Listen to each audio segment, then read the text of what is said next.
I've been very excited to see what this episode of ReZero would deliver, because based on how they ended it, with seemingly Subaru waking up in his original world, it was pretty clear it was going to be an almost dreamlike sequence kind of confronting the past. It had a lot to live up to, I think, because Subaru's character has been one that's been very interesting since day one, and when we got the information to explore his past, would they go very typical and cliche, or would they take it in a more interesting direction? Not saying they have to be the most original, but just make it feel realistic, and honestly, I think they did a damn good job. I would go as far to say this is probably tied with Rem's Confession as my favorite ReZero episode to date, which is a bold claim because most people consider that to be the best episode, and I agreed up until this point where I don't know, I'd have to watch them back to back quite a few times, but as of right now, I would say this is tied for my personal favorite ReZero episode, and goddamn did they deliver an extra long episode. They definitely made it important. They didn't make it just feel like a random episode where we confront his past and just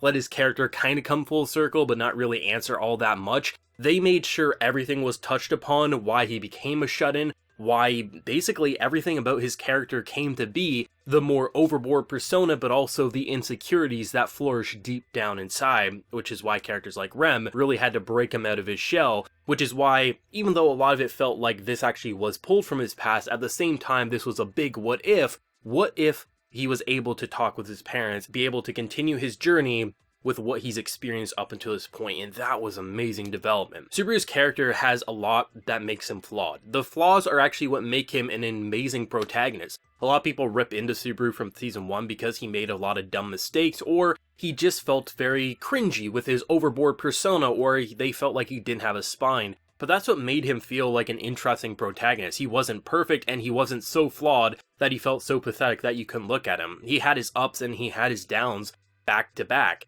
But it was nice to see this episode where they bring it back down to a realistic level. There's no death, there's no return by death happening, it's just him afraid to go to school. And that's a very simple thing, and I think some people may want to latch into that and maybe say, oh, you know, it's not that serious, why can't he just go to school? To those people, I say sit down, because everyone has their own insecurities, and the fact that his school life just didn't go according to plan, it really does feel like he had some real fears there, and everyone's fears are justified. It's just a matter of how do you tackle them and overcome them so they don't be a burden to you. I think one of my favorite ReZero moments ever is when he looks at the clock. He's basically waiting for the moment that he has an excuse that there's no point into going to school. Because he's missed it, there's no way he can get there on time, what's the point of going late? It's something that even though I don't personally relate to it, it feels like you just want to give the man a hug, as if he's clinging on to any excuse he can so he doesn't have to go to school. It's the same thing for a lot of people who hit snooze. Even though the snooze only gives them a couple extra minutes,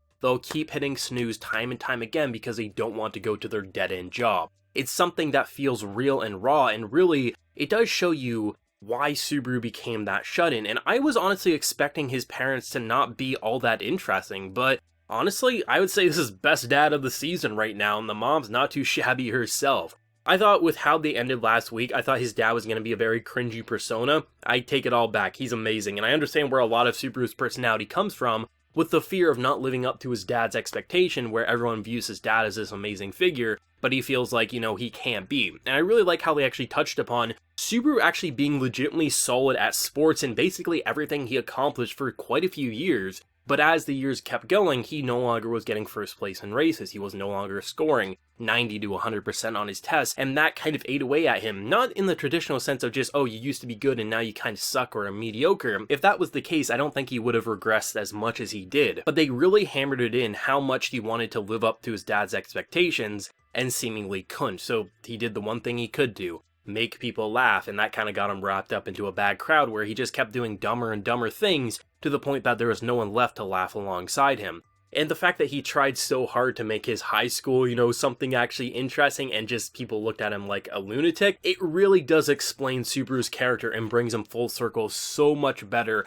than what we've come to expect up to this point. And the fact that a witch is the reason behind this, it does lead to a lot of possibilities in the ReZero storyline before we completely slash and dash and just make everyone suffer brutality because you know it's coming at some point in time. Subaru's character has always been my favorite character in ReZero because without him the story wouldn't be nearly as interesting. If you had someone who was perfect and never had issues, or someone who only had issues and never had achievements. But Subaru has some achievements, he has a lot of flaws, and I like that balance because he feels just like a shut-in who honestly could easily break out of that shell if he had the support and companionship that he desperately needs, and he's honestly built some. Yes, one's in a comatose state, but the other is sticking by his side and saying, I care for you, and if you care for this person, I will help you fix that. It really does lend itself to feel so rewarding, as if Subaru's character is a real person, not just some anime persona, which for a lot of his character, I thought some of it was a little too overboard anime design, but honestly, after seeing his father and seeing how just bubbly the family dynamic was, it makes sense why he tried to mirror it, and he just wanted to be like his dad, but really, like his mother says, you're only half of your father. You know, I'm half too. As long as you become half as great as your father, you can be the rest, just be Subaru. I thought it was such a great line because it's something that he clearly is. Like, a lot of his persona matches up with his dad, so the rest can just be him. It's a great way to wrap up something that felt, not really concluded for himself. He got ripped away before he could say goodbye to his mom and dad. I thought he had no companionship with his family, but clearly he does. These are two people that he desperately wanted to love and respect and to live up to their expectations, but because he started failing and feeling so insecure, he separated himself to the point that he hoped they would just hate him, say they didn't love him, and would kick him out so he could be that failure, but they never did that. I think his dad's conversation with him and just that walk was so great because it felt so, like, normal. It was just a normal father and son talk, a father who's proud of his son but realizes he has to overcome things, kept bringing up the question, do you love a girl, is there a girl you like? And really, he was just getting annoyed, as any teenage boy would, because he's like, I hate myself, there's all these insecurities brewing, and you're such a great person, why do you even treat me like this? And I love just as the conversation progresses, Subaru eventually starts opening up, and his opening up, even though from father's side, he doesn't know exactly what he's saying, he also recognizes that his son's finally admitting what needs to be said, and he can kick some sense into him and saying, like, that's the dumbest shit I've ever heard. If you actually want me to hate you, you gotta pick a better strategy than not going to school. That's absolutely ridiculous. It's something that just feels like, it's not like these parents are oblivious to their son's faults. They recognize that he needs to go to school. They recognize that he needs to get out of his shell, but they also recognize that calling him an idiot or a failure isn't the way to do it, but loving him and trying to find a way to get him out of that shell in his own unique way, because everyone's different. Sometimes people do need a kick to the head to snap them out of their insecurities, but characters like Subaru, they needed it, but they also needed that loving motherly touch there, where the father could give the beat down in a loving way in his own kind of twisted humor, and I really like that because it makes it feel like he got closure despite knowing most likely he'll never get real closure, but because of the witch's magic in this whole dreamlike sequence, he was actually able to get his goodbyes out, even if these dream parents didn't know exactly what he was saying. To him, it meant everything, that he could apologize, that he could say, I love you, and even if I can't see you again, I will always be thinking of you. That's why this episode felt so stunning, and it didn't feel like a rehash of any emotional punches or swings that we've seen before. I said that this episode is tied with Rem's confession for me. Rem's confession was pure sadness and despair, with an optimistic route right at the end. This episode was just anxiety, sorrow, and then resolution, and it felt so different but equally memorable in its own very fascinating way. And I love the visual directing to this episode because it felt so bright, as if you couldn't see what's in the distance, you could only see the characters and maybe a tree. It felt so fuzzy at times, as if you were disoriented, as just the witch's kind of little like thing in his mind goes off as he's just so terrified. I thought that was a great way to show his anxiety from something we've already come to expect, when basically he tries to admit that, hey, I can return by death. It was a great directing choice there, but the thing that stunned me was just how bright and in your face it was. It really did make it feel magical, but also lonely, and as the episode started getting going, things started filling in, and it didn't feel like such an empty world where Subaru had to tackle it alone, with Subaru's voice actor doing once again one of his best performances to date, really selling that scared persona, not some hero that was saving the world, but just a kid afraid to go to school, and how he overcomes that. The simple scenes like, hey, it's pea day, I don't like peas, and they kept passing it around. A simple family moment honestly brought a giant grin to my face, not because it was a joke, but rather, I saw the connection with this family and how the dad made it into a new dish, or how they would fight and just wrestle in the morning. This family did everything they could for one another, and even when Subaru was at his lowest, he just cared about them and just wanted them to be at their best, which he thought was them hating him and not having to worry about a shut-in loser like himself. It's so great to see development like this in a show that typically would focus on the isekai, new world, magical creatures, elves, whatever else you want to see. But ReZero in its second season, very early on into its second season, reeled us back in